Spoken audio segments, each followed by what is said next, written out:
সমর শক্তির দিক দিয়েও ইসলাম এমন এক মহাশক্তিতে রূপ নেয় যে রাসূলুল্লাহ সাল্লাল্লাহু আলাইহি ওয়াসাল্লাম কর্তৃক প্রেরিত দূত যেখানে যেত তাকে রাষ্ট্রীয় অতিথি মনে করা হতো। রাসূলুল্লাহ সাল্লাল্লাহু আলাইহি ওয়াসাল্লাম মৌখিক দাওয়াতের পাশাপাশি দূর দেশের রাজন্যবর্গের উদ্দেশ্যে দাওয়াতনামা প্রেরণ করতে শুরু করেন। এদের অনেকেই ছিল অধ্যত্ত, অহংকারী এবং অবিবেচক। তাদের প্রতি রাসূলুল্লাহ সাল্লাল্লাহু আলাইহি ওয়াসাল্লামের পত্রের এই অর্থ হতো যে ইসলামকে এড়িয়ে যদি তারা শক্তি পরীক্ষায় অবতীর্ণ হতে চায় তবে তা পরীক্ষা করতে পারে। তবে এক্ষেত্রে মনে রাখা উচিত, যুদ্ধে পরাজিত হলে তখন বিনা শর্তে মুসলমানদের পূর্ণ আনুগত্য ছাড়া দ্বিতীয় কোনো গতান্তর থাকবে না। রাসূলুল্লাহ সাল্লাল্লাহু আলাইহি ওয়াসাল্লাম হযরত খালিদ বিন ওয়ালিদ রাদিয়াল্লাহু আনহুর নেতৃত্বে এমনই এক প্রতিনিধি দল ইয়ামানের উত্তরে নামরানে প্রেরণ করেন। বনু হারেসা বিন কাব সেখানকার অধিবাসী ছিল। তারা রাসূলুল্লাহ সাল্লাল্লাহু আলাইহি ওয়াসাল্লামের পত্রের জবাব খুবই ঠাট্টা এবং বিদ্রূপ করে দেয়। হযরত খালিদ বিন ওয়ালিদ রাদিয়াল্লাহু আনহু তাদের বিদ্রূপের সমুচিত জবাব দিতে 631 খ্রিস্টাব্দের জুলাই মাসে 400 অশ্বারোহীর এক সুসজ্জিত বাহিনী নিয়ে ইয়ামান রওনা হন। প্রখ্যাত ঐতিহাসিক ইবনে হিশাম লেখেন, রাসূলুল্লাহ সাল্লাল্লাহু আলাইহি ওয়াসাল্লাম হযরত খালিদ রাদিয়াল্লাহু আনহুকে যাবার সময় বলে দেন যে তাদেরকে আক্রমণের জন্য নয়, বরং পয়গাম দিয়ে পাঠানো হচ্ছে মাত্র। যেহেতু বনু হারেসা অবাধ্য প্রকৃতির, তাই তাদেরকে পরপর 3 বার দাওয়াত দিতে হযরত খালিদ রাদিয়াল্লাহু আনহুকে বিশেষভাবে বলে দেওয়া হয়। এরপরেও যদি তারা ইসলাম গ্রহণ না করে বরং রক্তপাতের পথই বেছে নেয়, তখনই কেবল তাদের উপর চড়াও হওয়ার অনুমতি দেওয়া হয়। হযরত খালিদ রাদিয়াল্লাহু আনহু যখন সেখানে গিয়ে পৌঁছান এবং যে অবস্থায় তাদেরকে ইসলামের প্রতি আহ্বান করেন, এর ফলে বনু হারেসা ভীষণভাবে প্রভাবিত হয়।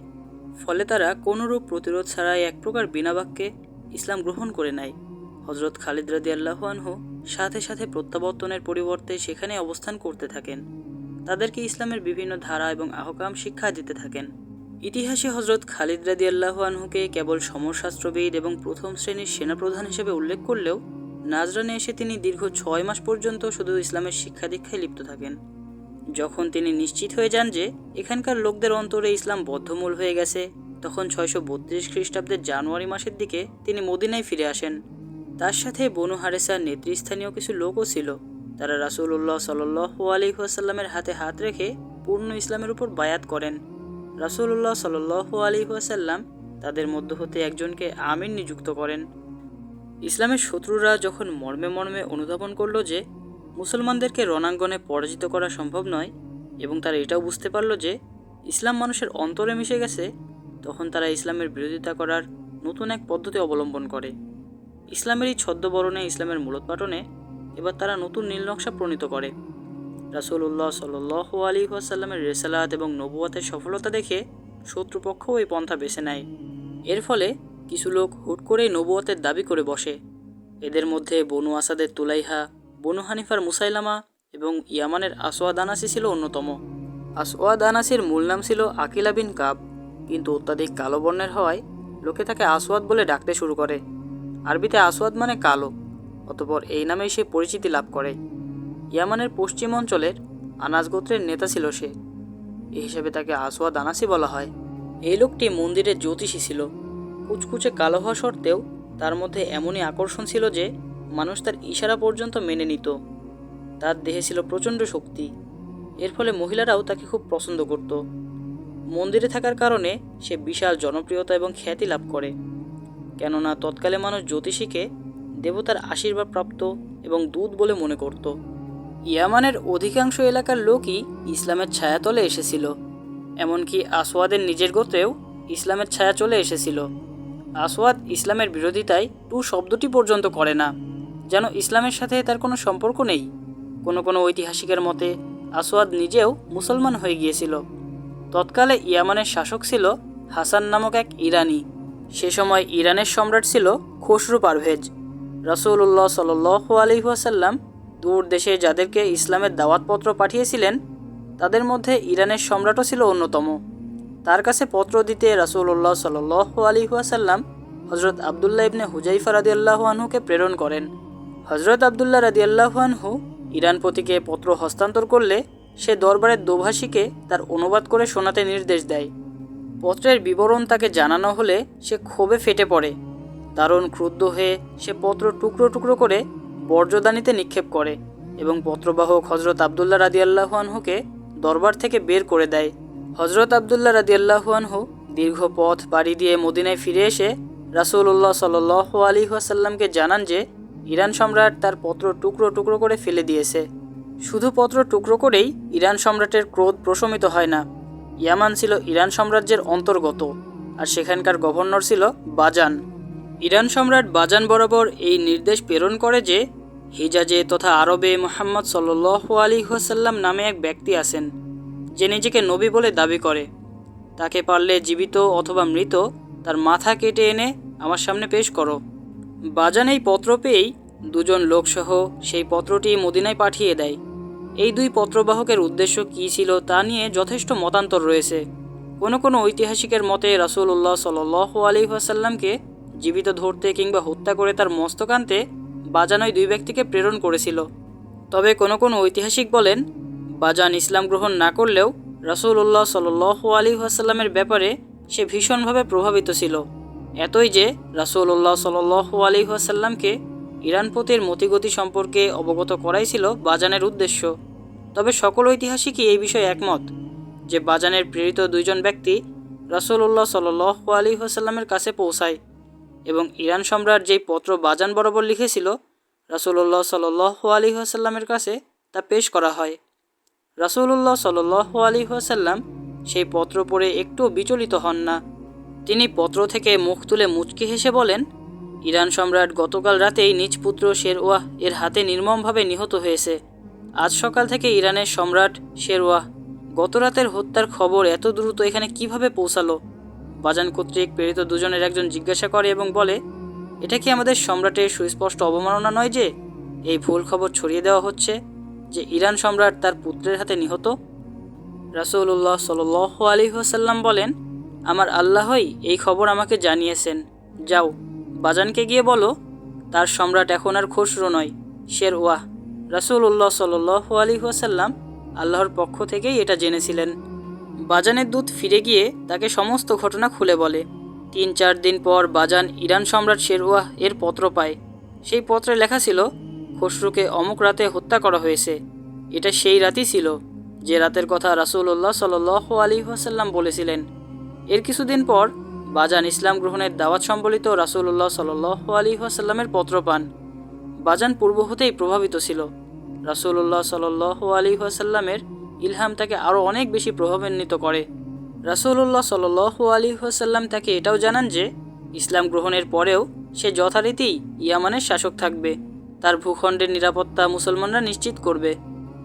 বাজান ইসলাম গ্রহণ করে এবং যথারীতি ইয়ামানের শাসক পদে অধিষ্ঠিত থাকে। অল্প কিছুদিন পর সে মারা যায়। রাসূলুল্লাহ সাল্লাল্লাহু আলাইহি ওয়াসাল্লাম এরপরে ইয়ামানকে কয়েকটি খণ্ডে বিভক্ত করে প্রত্যেকটি অংশের স্বতন্ত্র শাসক নির্ধারণ করেন। বাজানের পুত্র শাহারকে রাসূলুল্লাহ সাল্লাল্লাহু আলাইহি ওয়াসাল্লাম সানআ এবং পার্শ্ববর্তী অঞ্চলের শাসক বলে নিযুক্ত করেন। এই গুজব ডালপালা মেলে বহু শাখা প্রশাখায় ছড়িয়ে পড়ে যে আসওয়াদ আনাসি মাঝহাজ এলাকায় চলে এসেছে। খবান নামক এক গুহায় বর্তমানে সে অবস্থান করছে। কদিন পর আবার এই গুজব ডালা মেলে সারা ইয়ামানে উড়ে বেড়ায় যে আসওয়াদ গুহা থেকে বেরিয়ে এসেছে এবং খোদা তাকে নবুয়ত প্রদান করেছে। এখন সে আর পূর্বের আসওয়াদ আনাসি নয়, রহমানুল ইয়ামান। সংবাদদাতার কণ্ঠে কোনরূপ সন্দেহের সংমিশ্রণ ছিল না।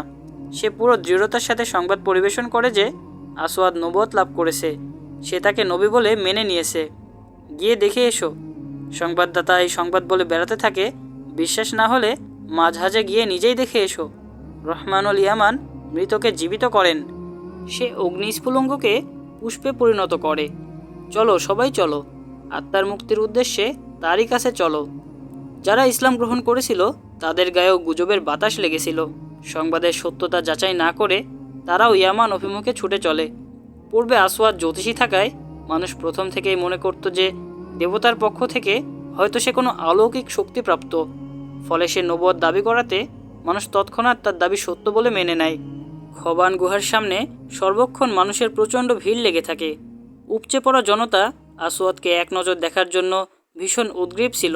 সে দিনের বেলায় সামান্য সময়ের জন্য গুহা থেকে বের হতো এবং গুহার নিকটবর্তী একটি উঁচু স্থানে দাঁড়িয়ে উপস্থিত জনতাকে কোরআনের আয়াতের মতো কিছু আরবি বাক্য শোনাতো। সে দাবি করত যে তার কাছে একজন ফেরেশতা আগমন করে আল্লাহর পক্ষ থেকে আগত এই ফেরেশতা তাকে একটি করে আয়াত এবং তার সাথে বেশ কিছু গোপন তথ্য জানিয়ে যায়। এ সময় আসওয়াদ উৎসুক জনতাকে বেশ কিছু অলৌকিক কারসাজিও দেখায়। জ্বলন্ত মশাল মুখে পড়ে আবার জ্বলন্ত অবস্থায় তা বের করত, একটি মেয়েকে শূন্যে লটকে রাখে, এমনই আরও কতিপয় ভেলকিবাজি দেখায় যা মানুষ দেখে তাকে মজেজা বলে মনে করত। তার ভাষা যেমনই ছিল আবেগী, তার কণ্ঠও ছিল বেশ সুরেলা। তার প্রতিটি কথার প্রতি বর্ণেই আকর্ষণ ছিল, যা শ্রোতাকে দারুণভাবে মুগ্ধ করত। আসওয়াদ ইয়ামানবাসীদের হৃদয় এই স্লোগানের মাধ্যমে সহজেই জয় করে নেয় যে ইয়ামানের মালিক ইয়ামানবাসী, এটা কোনো করদ রাজ্য নয়। ইতিমধ্যে ইয়ামান এক দীর্ঘ সময় পর্যন্ত ইরানিদের শাসনাধীন ছিল। ইয়ামানের শাসক বাজান ইসলাম কবুল করার ফলে ইরানিদের প্রভাব লুপ্ত হয়ে ইয়ামান হিজাজি মুসলমানদের দ্বারা শাসিত হয়। এছাড়া সেখানে ইহুদি, নাসারা এবং অগ্নি উপাসকরা বাস করত। এরা ইসলামের বিপর্যয় কামনা করত। তারা আসওয়াদ আনাসির নবুয়তের দাবিকে সুপ্রতিষ্ঠিত করতে পর্দার আড়ালে কলকাঠি নাড়তে থাকে। এ সময় আসওয়াদ তার নবুয়তের সত্যতা একটি গাধার মাধ্যমে পেশ করত। তার সামনে একটি গাধা আনা হতো, সে গাধাকে নির্দেশ দিত বসে পড়ো। গাধা তৎক্ষণাৎ বসে যেত, এরপর বলতো আমার সামনে মস্তক অবনত করো। গাধা সেজদার ভঙ্গিতে মাথা নোয়াতো। গাধার উদ্দেশ্যে তার তৃতীয় নির্দেশ ছিল আমার সামনে হাঁটু গেড়ে বসো। গাধা তৎক্ষণাৎ হাঁটু গেড়ে বসে পড়ত। ইয়ামানবাসী অতি অল্প সময়েই আসওয়াদ আনাসিকে নবী বলে মেনে নেয়। আসওয়াদ তার ভক্তবৃন্দকে সৈন্যদের মতো সুসংগঠিত এবং বিন্যস্ত করে ফেলে। এই ভক্তবাহিনীকে প্রথম নাজরান অভিমুখে রওনা হয়। সেখানে হজরত খালিদ বিন সাঈদ রাদিয়াল্লাহু আনহু এবং হজরত আমর ইবনে হাজম রাদিয়াল্লাহু আনহু রাসূলুল্লাহ সাল্লাল্লাহু আলাইহি ওয়াসাল্লামের পক্ষ হতে শাসক হিসেবে নিযুক্ত ছিলেন। আসওয়াদের সাথে তার বিরাট বাহিনী ছিল। বিশাল এই বাহিনী নাজরানে প্রবেশ করলে সেখানকার অধিবাসীরাও তাদের দলভুক্ত হয়ে যায়। পরিস্থিতি এমন ভয়াবহ রূপ ধারণ করে যে মুসলিম শাসকদের জন্য পালিয়ে যাওয়া ছাড়া আর কোনো উপায় ছিল না। পরিস্থিতি সম্পূর্ণ নিয়ন্ত্রণের বাইরে দেখে তারা প্রশাসনিক ভবন ছেড়ে চলে যেতে বাধ্য হন। এর ফলে আসওয়াদ আনাসি প্রথম চোটেই বিজয় হাতে পেয়ে উজ্জীবিত এবং প্রচণ্ড উদ্দীপ্ত হয়ে পড়ে। এদিকে তার সৈন্য সংখ্যাও বৃদ্ধি পায়। নাজরানের রাজত্ব সুপ্রতিষ্ঠিত করে সে এবার সানআর দিকে মনোযোগ দেয়। বাজানের পুত্র সাহার ছিল সেখানকার শাসক। তার সৈন্য সংখ্যা সীমিত থাকার ফলেও তিনি প্রবল প্রতিরোধ গড়ে তোলেন। তার উৎসাহ আর উদ্দীপনার ফলে সৈন্যরা দৃঢ়তার সাথে লড়ে যায়। কিন্তু এর জন্য সাহারকেও যেহেতু একজন সৈন্যদের মতোই লড়তে হচ্ছিল, তাই একসময় তিনি শহীদ হয়ে যান। তার মৃত্যুতে সৈন্যরাও ভেঙে পড়ে। আসওয়াদ সেই যুদ্ধেও জিতে যায়। আসওয়াদের মোকাবেলায় ওই সকল ইয়ামানিরাও যোগ দেয় যারা মুসলমান ছিল না, কিন্তু পরাজয়ের অবস্থায় কেবল মুসলমানদের জীবন হুমকির সম্মুখীন ছিল। আসওয়াদ বাহিনীর হাতে তাদের মৃত্যু অনিবার্য ছিল। আসওয়াদের হাত থেকে কোনো মুসলমানই রেহাই পেত না। ফলে মুসলমানরা সুকৌশলে রণাঙ্গন হতে কেটে পড়ে এবং সোজা মদিনায় গিয়ে পৌঁছায়। আসওয়াদ আনাসি তার সেই বাহিনী নিয়ে দুর্বার গতিতে সামনের দিকে এগোতে থাকে। হাজরে মওত, বাহরাইন, ইহসা এবং আদন পর্যন্ত সমগ্র এলাকা এক এক করে সে দখল করে নেয়। এভাবে সে যেন পুরো ইয়ামানের বাদশাহ হয়ে যায়। ইসলামের বিরুদ্ধে এটা ছিল একটি খোলা চ্যালেঞ্জ। উত্তর দিক হতে রোমীয়দের আক্রমণের আশঙ্কা সবসময় বিদ্যমান ছিল। এদের প্রতিরোধে রাসূলুল্লাহ সাল্লাল্লাহু আলাইহি ওয়াসাল্লাম এক বিশাল বাহিনী প্রস্তুত করেছিলেন। রাসূলুল্লাহ সাল্লাল্লাহু আলাইহি ওয়াসাল্লামের আজাদকৃত গোলাম হজরত জায়েদ ইবনে হারিসা রাদিয়াল্লাহু আনহু মাত্র 22 বছর বয়সী পুত্র হজরত উসামা রাদিয়াল্লাহু আনহু ছিলেন এই বাহিনীর সর্বাধিনায়ক। ইতোপূর্বে হজরত জায়েদ রাদিয়াল্লাহু আনহুও সেনাধ্যক্ষ ছিলেন এবং তিনি মুতায়াত যুদ্ধে শাহাদাত বরণ করেছিলেন। স্বঘোষিত এক ভণ্ড নবী হতে ইয়ামানকে মুক্ত করার জন্য এক বিশাল বাহিনীর প্রয়োজন ছিল। মুসলমানদের অবশ্য তেমন বাহিনী ছিল, কিন্তু বিশাল এই বাহিনী প্রস্তুত ছিল রোমীয়দের বিরুদ্ধে সম্ভাব্য যুদ্ধের জন্য। রোমীয়দের ওপর হামলা স্থগিত রেখে ইয়ামানে এই বাহিনী প্রেরণ করা হলে রোমীয়রা এটাকে অপূর্ব সুযোগ বলে খোদ মদিনাতেই হামলা করতে পারে। এর ফলে মারাত্মক বিপর্যয় এবং ভরাডুবি ঘটতে পারে। তাই এই পরিকল্পনা বাতিল করে দেওয়া হয়। রাসূলুল্লাহ সাল্লাল্লাহু আলাইহি ওয়াসাল্লাম এই বিকল্প চিন্তাও করেন যে যারা অসহায় হয়ে আসওয়াদের আনুগত্য স্বীকার করেছে, আসওয়াদকে মসনদচ্যুত করতে হলে তাদেরকেই কৌশলে ব্যবহার করতে হবে। কমান্ডারগণ রাসূলুল্লাহ সাল্লাল্লাহু আলাইহি ওয়াসাল্লামের এই বিকল্প প্রস্তাব সমর্থন করেন। এই লক্ষ্যে কয়েকজন বিচক্ষণ লোককে ইয়ামানের প্রেরণের সিদ্ধান্ত নেওয়া হয়। রাসূলুল্লাহ সাল্লাল্লাহু আলাইহি ওয়াসাল্লামের তীক্ষ্ণ নির্বাচনী দৃষ্টি হজরত কায়েস বিন হুরাইরা রাদিয়াল্লাহু আনহুর প্রতি গিয়ে পড়ে। রাসূলুল্লাহ সাল্লাল্লাহু আলাইহি ওয়াসাল্লাম তাকে ডেকে নিয়ে ইয়ামানে যাওয়ার উদ্দেশ্য ভালো করে বুঝিয়ে দেন। এর সাথে সাথে তাকে এটাও বলে দেন যে তাকে খুবই সতর্ক এবং গোপনে সেখানকার মুসলমানদের সাথে সম্পর্ক গড়ে তুলে গোপনে একদল জানবাজ মুজাহিদ তৈরি করতে হবে, যারা সেই ভণ্ড নবী এবং বিলাসিতায় আকণ্ঠ ডুবন্ত স্বগঠিত বাদশাকে গদিচ্যুত করবে। রাসূলুল্লাহ সাল্লাল্লাহু আলাইহি ওয়াসাল্লাম কায়েস বিন হুরায়রা রাদিয়াল্লাহু আনহুকে আরও বলে দেন যে তাকে ইয়ামানে যাবার কথা সম্পূর্ণ গোপন রাখতে হবে এবং সুদূর ইয়ামান পর্যন্ত তাকে এমনভাবে পৌঁছাতে হবে যে কেউ যেন দেখতে না পায়। এই গোপন পরিকল্পনা বাস্তবায়নে রাসূলুল্লাহ সাল্লাল্লাহু আলাইহি ওয়াসাল্লাম আরও পদক্ষেপ নেন। ওবার বিন ইয়াহনাস রাদিয়াল্লাহু আনহুকে একটি পত্র দিয়ে ইয়ামানে গিয়ে পত্রটি ইয়ামানের ওই সমস্ত মুসলিম নেতৃবৃন্দকে শোনাতে বলেন যারা পরিস্থিতির চাপে পড়ে আসওয়াদ আনাসির বর্ষতা স্বীকার করেছে। তাকে আরও বলে দেন যে পত্রটি পাঠমাত্রই নিশ্চিহ্ন করে দিবে, বাকি যা কিছু করার তা হযরত কায়েস বিন হুরায়রা রাদিয়াল্লাহু আনহুই করবে। আসওয়াদ আনাসি সানআতে হামলা করলে সেখানকার গভর্নর শাহর বিন বাজান মোকাবিলা করেন, কিন্তু লড়তে লড়তেই তিনি শহীদ হয়ে যান। আজাদ নামে তার একজন যুবতী স্ত্রী ছিলেন, তার এই স্ত্রী আসওয়াদের হস্তগত হয়। আজাদ অসাধারণ রূপবতী ইরানি কন্যা ছিল। আজাদ আসওয়াদকে স্বামী হিসেবে বরণ করতে সরাসরি অস্বীকৃতি জানায়, কিন্তু আসওয়াদ জোরপূর্বক তাকে স্ত্রী করে নেয়। আজাদ তাকে প্রচণ্ডরূপে ঘৃণা করত, যার ফলে সে বন্দী হয়ে যায়। এক দুর্বল নারীর পক্ষে তেমন কিছু করারও ছিল না। আসওয়াদ অত্যন্ত নারীমদী ছিল। তার অন্দরমহলে কম করে হলেও 20 জন রূপসী সবসময় শোভাবর্ধন করত। বিভিন্ন স্থান থেকে তার জন্য অসংখ্য তরুণী নিয়ে আসা হতো। সে সর্বক্ষণ নারী এবং মদের নেশায় বুঁদ হয়ে থাকত। রাসূলুল্লাহ সাল্লাল্লাহু আলাইহি ওয়াসাল্লাম কর্তৃক প্রেরিত হযরত কায়েস বিন হুরায়রা রাদিয়াল্লাহু আনহু অত্যন্ত স্বগোপনে এবং বেশভূষা বদল করে অবশেষে সানআতে পৌঁছান। আসওয়াদ সানআ দখল করে তাকে রাজধানী হিসেবে ঘোষণা করেছিল। ওদিকে ওবার বিন ইয়াহনাস রাদিয়াল্লাহু আনহু এক মুসলিম নেতার কাছে পত্র নিয়ে যান যে ওই মুসলিম নেতা তাকে এই বলে আশ্বস্ত করেন যে যারা অন্তর থেকে আসওয়াদের আনুগত্য স্বীকার করেনি এমন কয়েকজন মুসলিম নেতাকে দলে ভিড়ানো মোটেও ব্যাপার না। তবে কথা হলো এতে আসওয়াদকে ক্ষমতাচ্যুত করা যাবে কিনা সন্দেহ রয়েছে, কারণ সে কেবল বাদশা নয়, ইয়ামানবাসী তাকে নবী বলেও মান্য করে। সানআতে এসে হযরত কায়েস বিন হুরায়রা রাদিয়াল্লাহু আনহু এমন স্থানে এসে আস্তানা গাড়েন যেখানে রাসূলুল্লাহ সাল্লাল্লাহু আলাইহি ওয়াসাল্লামের রাসূল প্রেমিক মুসলমানরা বিদ্যমান ছিল। তারা পূর্ণ দৃঢ়তার সাথে বলে যে তারা সর্বোচ্চ গোপনীয়তা রক্ষা করে আস্থাভাজন মুসলমানদেরকে একই দলে এনে সুসংগঠিত করে গড়ে তুলবে। এ সময় এক মুসলমান মন্তব্য করে, আমরা এই মিথ্যুক ভণ্ড নবীর ভবলীলা সাঙ্গ করতে অধিক সময় অপেক্ষা করতে পারি না। সময় যত বয়ে যাচ্ছে তার গ্রহণযোগ্যতাও ততই বৃদ্ধি পাচ্ছে। তাকে হত্যা করার কোনো পরিকল্পনা কি করা যায় না? কে তাকে হত্যা করবে? আরেক মুসলমান জিজ্ঞাসা করে, আর কোথায় বা তাকে হত্যা করা হবে? সে তো সবসময় অন্দরমহল থেকে বেরই হয় না। আর এটাও জানা কথা যে তার বাসভবনের চারপাশে কড়া এবং নিচ্ছিদ্র প্রহরার ব্যবস্থা রয়েছে। আমাদের মধ্য থেকে কি কেউ জীবন বাজি রাখার সংকল্প করতে পারে না? হত্যা পরামর্শদাতা জিজ্ঞাসা করে। যাকে কতল করা হবে তার কাছেই যদি না পৌঁছা যায় তবে এভাবে জীবন খোয়াবার কী অর্থ হতে পারে? অপর মুসলমান পাল্টা প্রশ্ন করে, অতঃপর বলে, মোট কথা গোপনে আমাদের এই আন্দোলন এগিয়ে নিয়ে যেতে হবে। কমপক্ষে বিদ্রোহের একটা পরিবেশ সৃষ্টি করে তার ঝুঁকি নিতে হবে। আসওয়াদ আনাসি ইয়ামান অধিকার করে সর্বপ্রথম এই পদক্ষেপ নেয় যে ইরানের শাহী এবং অন্যান্য সম্ভ্রান্ত বংশের যে সমস্ত লোকজনকে আসওয়াদ সানআয় পায় সবাইকে সে বিভিন্ন পন্থায় লাঞ্ছিত এবং অপমান করে। তাদের অবস্থা কেনা গোলামের চাইতেও করুণ করে দেওয়া হয়। কিন্তু আসওয়াদের রাজত্বের সবচেয়ে বড় যেই দুর্বলতা ছিল তা হলো তার অধীনে অভিজ্ঞ কোনো সেনাপতি এবং কোনো সুদক্ষ প্রশাসক ছিল না। তারপরে এই আশঙ্কাও তার সবচেয়ে বেশি ছিল যে মুসলমানরা যে কোনো সময় আক্রমণ করতে পারে। তার নিজেরও সমরজ্ঞান বলতে কিছুই ছিল না।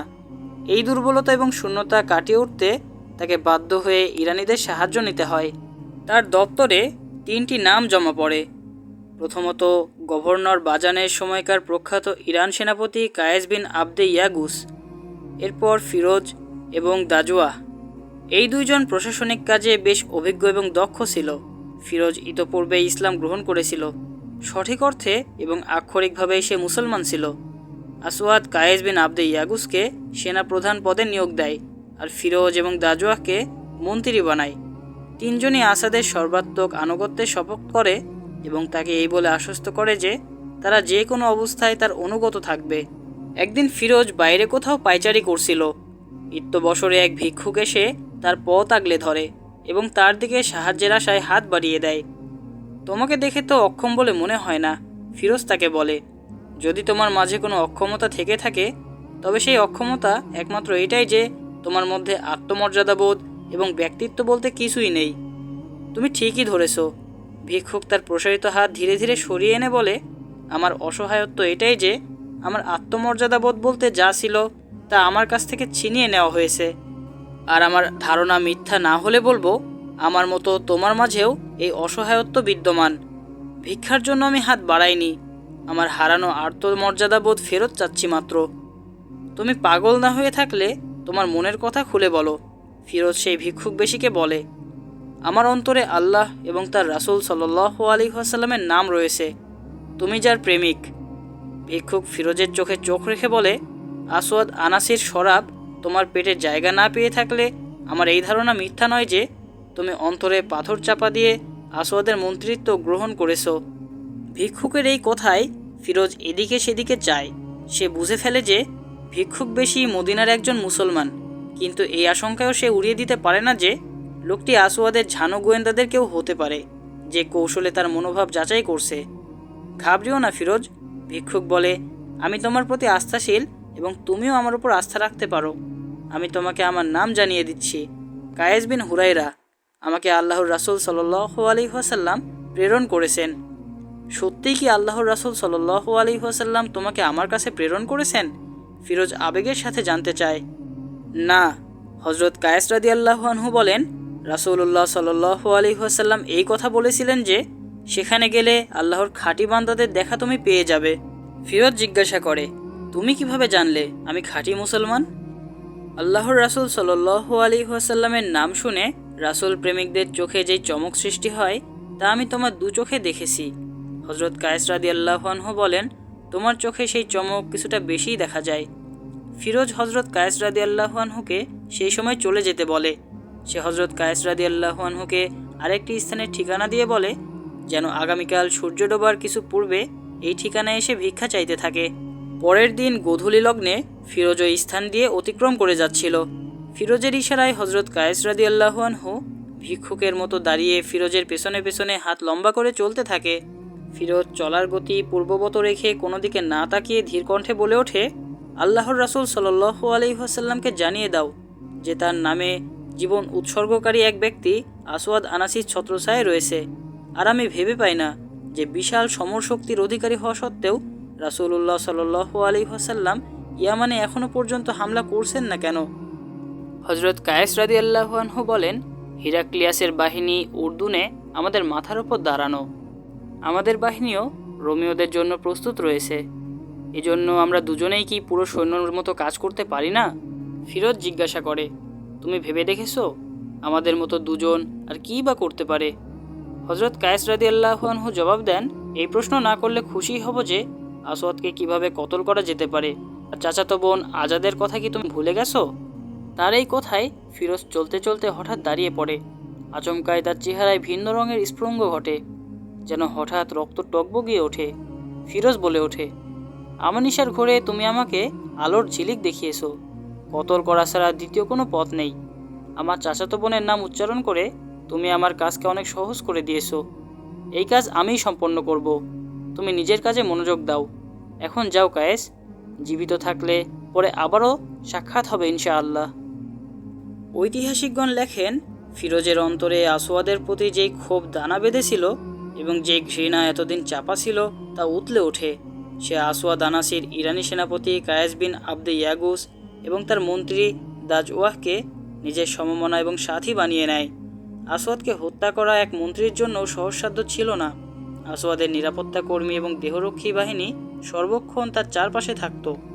অনেক ভেবেচিন্তে সে এই 3 ইরানি এই সিদ্ধান্ত গ্রহণ করে যে আজাদকে এই কাজে শরিক করা হবে, তবে সে নিজে হত্যা করবে না। আজাদের সাথে যোগাযোগ করাও সহজ ছিল না। এরই মধ্যে আসওয়াদের কেমন যেন সন্দেহ হয়ে যায় যে 3 ইরানি তাকে অন্তর থেকে সমর্থন করে না। সে তাদের ওপর আস্থা করা কমিয়ে দেয়। ইতোপূর্বে আজাদ তার ফিরোজের মধ্যে কখনো সাক্ষাৎ হয়নি। আজাদ পর্যন্ত পৌঁছানোর জন্য প্রয়োজন ছিল একজন নারীর।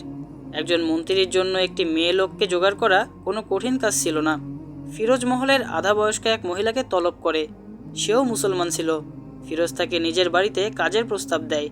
সে চাইলে ফিরোজ তাকে নিজের বাড়ি নিয়ে যেতে পারে। ফিরোজ তাকে কিছুটা টোপও দেয়।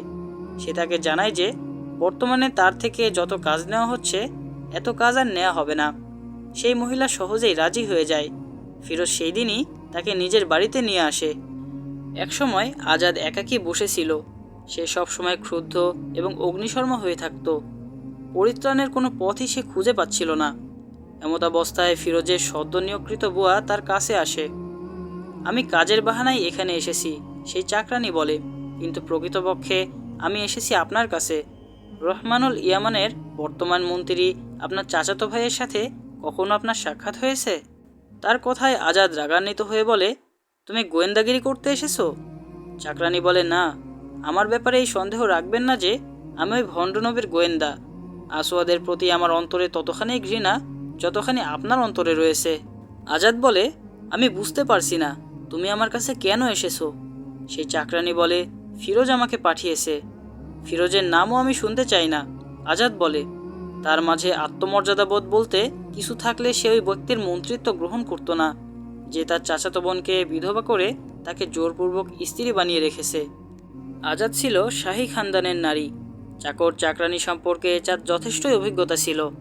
এতটুকু কথায় আজাদ নিশ্চিত হয়ে যায় যে এই পরিচারিকা গোয়েন্দাগিরি করতে আসেননি। আজাদ তাকে জিজ্ঞাসা করে যে ফিরোজ তার জন্য কী বার্তা প্রেরণ করেছে। পরিচারিকা জানায় যে তিনি একবার আপনার সাথে দেখা করতে চান মাত্র। আজাদ তাকে একটি নির্দিষ্ট স্থানের কথা জানিয়ে দেয় এবং ফিরোজকে রাতে সেখানে আসতে বলে। তবে আমাদের মধ্যে একটি দেয়ালের পার্থক্য থাকবে। আজাদ এটি বলে দেয়। দেয়ালের এক স্থানে একটি বাতায়ন আছে, সেখানে একটি খাম্বাও আছে। ফিরোজ এই খাম্বার অপর দিকে মুখ করে কথা বলতে পারবে। পরিচারিকা আজাদের বার্তা ফিরোজের কাছে পৌঁছে দেয়। সেই দিন রাতেই ফিরোজ মহলের পার্শ্বস্থ দেয়ালের ওই স্থানে পৌঁছে যায় যেখানে খাম্বা বিশিষ্ট ছোট বাতায়ন ছিল। আজাদ ফিরোজের অপেক্ষায় দাঁড়িয়েছিল। তোমার প্রেরিত পরিচারিকার ওপর আমার অগাধ আস্থা আছে। আজাদ এভাবে কথা শুরু করে, তা তোমার প্রতি আমি কিভাবে আস্থা রাখতে পারি? আমার বিশ্বাস হয় না যে তুমি আমাকে ওই বর্বর জঙ্গলি থেকে মুক্ত করার কোনো পরিকল্পনা গ্রহণ করেছো। ফিরোজ জিজ্ঞাসা করে, তবে কি তুমি ওই বর্বরের সাথে সুখেই আছো? আজাদ বলে, তার মতো ঘৃণ্য দ্বিতীয় আর একজনও আমার চোখে পড়েনি। তবে এখানে তোমার বেশিক্ষণ থাকা উচিত নয়, তাড়াতাড়ি বলো, এতদিন পর আমার কথা তোমার কেন মনে পড়ল? ফিরোজ জানতে চায়, এই মুহূর্তে আসওয়াদ এদিকে আসার কোনো আশঙ্কা রয়েছে কি? আজাদ বলেন, না, প্রহরীদের এসে পড়ার আশঙ্কা করছি আমি। আসওয়াদ এখন মদের নেশায় চুর হয়ে পড়ে আছে। তার অধীনে নারীর সংখ্যা কম নয়। ফিরোজ বলে, শুধু তোমাকে নয়, পুরো ইয়ামানকেই আমি মুক্ত করতে চাই, কিন্তু তোমার সাহায্য ছাড়া আমি সেই কাজ করতে পারবো না। আজাদ বলে, খুলে বলো ফিরোজ, আমাকে কি করতে হবে? ফিরোজ বলে, কোনো এক রাতে আমাকে আসওয়াদ পর্যন্ত পৌঁছে দেওয়ার ব্যবস্থা করে দাও, তাহলে এভাবে তার লাশ এখান থেকে বের করা হবে। বলো, পারবে এই উপকারটুকু করতে? আগামীকাল রাতে এই সময়ের কিছু পরে এই দেয়ালের অপর প্রান্তে ওই স্থানে আসবে। আমার কক্ষ এই দেয়াল সংলগ্ন। অন্য কোনো পন্থায় দেয়াল টপকানো তোমার পক্ষে সম্ভব হবে না। রশি ফেলতে হবে, সাথে করে রশি আনবে। দেয়ালের ওপর দিয়ে রশি ছুঁড়ে দিবে। রশির মাথা আমি এদিক দিয়ে কোথাও বেঁধে দিব। তুমি রশি বেয়ে বেয়ে উপরে উঠবে। পরবর্তী রাতে পরিকল্পনা মোতাবেক ফিরোজ চুপিসারে দেয়ালের গা ঘেঁষে ঘেঁষে চলতে থাকে। তাকে থেমে থেমেই চলতে হচ্ছিল। পাহারাদারদের এড়িয়ে পথ চলতে হয়। অবশেষে সে নির্ধারিত স্থানে এসে পড়ে। সে এসেই রশির এক মাথা দেওয়ালের ওপর দিয়ে ছুঁড়ে দেয়। অতি সহজেই রশির মাথা দেয়ালের অপর প্রান্তে গিয়ে পড়ে। আজাদ সেই স্থানেই অবস্থান করছিল। সে খুব দ্রুত রশির এক প্রান্ত কোথাও শক্ত করে বেঁধে দেয়। রশি বাঁধা হয়ে যেতেই ফিরোজ রশি বেয়ে বেয়ে দেওয়ালের সাথে পা চেপে চেপে দেয়ালের ওপরে উঠে যায়। এরপর রশি দেয়ালের ওপর কোথাও বেঁধে রশি বেয়ে বেয়েই অনায়াসেই নিচে নেমে আসে। আজাদ তাকে নিজের কামরায় নিয়ে যায় এবং অর্ধরাত পর্যন্ত সেখানেই তাকে লুকিয়ে রাখে। এর পূর্বে বের হলে আসওয়াদের টের পেয়ে যাওয়ার আশঙ্কা ছিল। অর্ধেক রাতের পর সে অবচেতন এবং নেশায় বুঁদ হয়ে যায়। আজাদ আসওয়াদের ব্যাপারে ফিরোজকে জানায় যে লোকটা রীতিমতো মানুষরূপে একটা দৈত্য। সেই দৈত্য শুধু মদ পিপাসু এবং নারীখোর। তুমি তো তার দৈহিক কাঠামো দেখেছো, এত লম্বা চওড়া শরীরের কাছে তলোয়ারের 1-2 আঘাত শরাবের 1-2 চুমুকের মতোই। তাকে শেষ করা সহজসাধ্য হবে না। ফিরোজ বলে ওঠে, নিজেকে শেষ করে হলেও তাকে শেষ করতেই হবে। আজাদ কক্ষের দ্বার মৃদু উন্মোচন করে বাইরের দিকে দৃষ্টি প্রসারিত করে। পরিচারিক ভবনের মাথায় এক প্রহরী দাঁড়িয়ে পাহারা দিত। এখন প্রহরীকে ছায়ার মতো দাঁড়িয়ে থাকতে দেখা যায়। ছায়া দেখে স্পষ্টই বোঝা যায় যে এখন তার মুখ দরজার অপর দিকে। আজাদ পা টিপে টিপে বের হয়ে আসওয়াদের কক্ষের দরজা খুলে। এ সময় আসওয়াদকে দেখা যায় শয্যায় চিত হয়ে শুয়ে শুয়ে জোরে নাক ডাকছিল। ঐতিহাসিক বালাজুরি তৎযুগের 2 হস্তলিপির উদ্ধৃতি দিয়ে বলেন, আজাদ আসওয়াদকে দেখে এতই উত্তেজিত হয়ে পড়ে যে তার চোখ মুখ দিয়ে অগ্নিস্ফুলিঙ্গ যেন ঠুকরে বের হচ্ছিল। সহজেই অনুমান করা যায় যে এটা ছিল দীর্ঘ চাপা ক্ষোভের ভয়ালো বিস্ফোরণ এবং একরাশ ঘৃণার স্ফুলিঙ্গ। সে উত্তেজনায় কম্পিত কণ্ঠে বলে ওঠে, এসো ফিরোজ। সে এখন অচেতন হয়ে পড়ে আছে। ফিরোজ আজাদের সাথে কামরা থেকে বের হয়ে পা টিপে টিপে আজাদের পিছু পিছু আসওয়াদের কামরায় গিয়ে প্রবেশ করে। আসওয়াদ পাহাড়ের মতো দীর্ঘদেহী ছিল। কক্ষ ছিল তার ভরপুর মদ এবং পাপাচারের সামগ্রী দ্বারা। আল্লাহই ভালো জানেন এমনটা কেন হলো। আসওয়াদ হঠাৎ জেগে যায়। মন্ত্রী এবং রূপবতী ইরানি স্ত্রীকে দেখে সে থতমত খেয়ে উঠে বসে। ঐতিহাসিকগণ লেখেন, আজাদের প্রতি তার পূর্ণ আস্থা ছিল, কিন্তু ফিরোজকে দেখে তার মনে সন্দেহের উদ্রেক হয়। তাদেরকে দেখে আসওয়াদ নেশায় ঢুলুঢুলু অবস্থায় জিজ্ঞাসা করে, এ সময় আবার কি মুসিবত এলো? ফিরোজ এক মুহূর্তও সময় নষ্ট করে না। চোখের পলকে তলোয়ার কোষমুক্ত করে এবং সজোরে আসওয়াদের গর্দান লক্ষ্য করে আঘাত হানে। আসওয়াদ শেষ মুহূর্তে টের পেয়ে গর্দান বাঁচাতে সক্ষম হলেও ভরপুর আঘাতে গিয়ে লাগে তার মাথায়। আসওয়াদের মুখ থেকে এক তীব্র আত্মচিৎকার বেরিয়ে যায়। সেই চিৎকার দিয়ে শয্যার অন্যর পাশে গড়িয়ে পড়ে। এ সময় পরিচারক ভবনে ভারী পদশব্দ শোনা যায়। আজাদ দ্রুত এসে দরজা বন্ধ করে দেয়। প্রহরী দৌড়ে আসছিল। আজাদ দ্রুত এগিয়ে গিয়ে প্রহরীদের পথ আগলে দাঁড়ায়।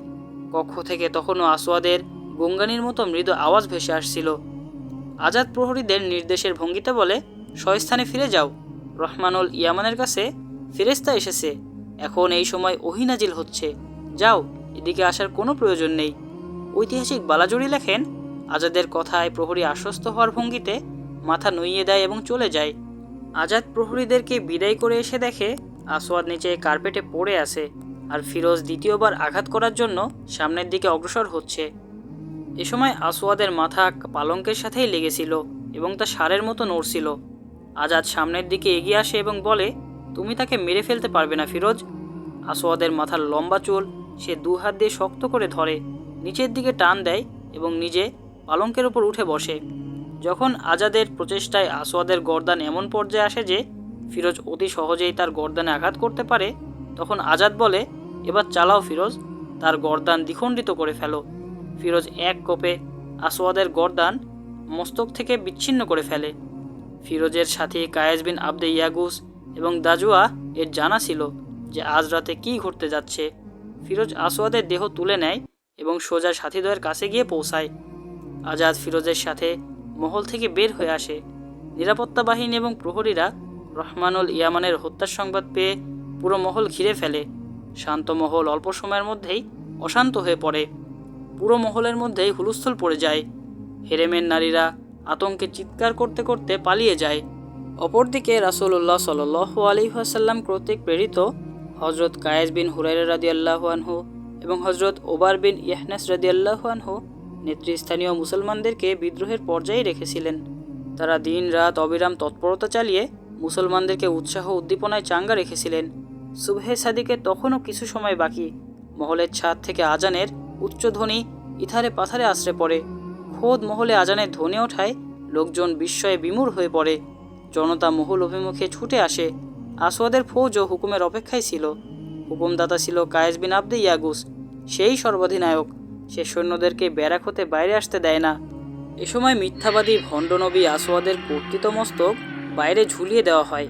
মহলের ছাদ থেকে এই আওয়াজ ক্রমেই জোরালো হচ্ছিল যে, আমরা সাক্ষ্য দিচ্ছি মুহাম্মদ সাল্লাল্লাহু আলাইহি ওয়াসাল্লাম আল্লাহর প্রেরিত সত্য রাসূল, আর আসওয়াদ আনাসি মিথ্যাবাদী।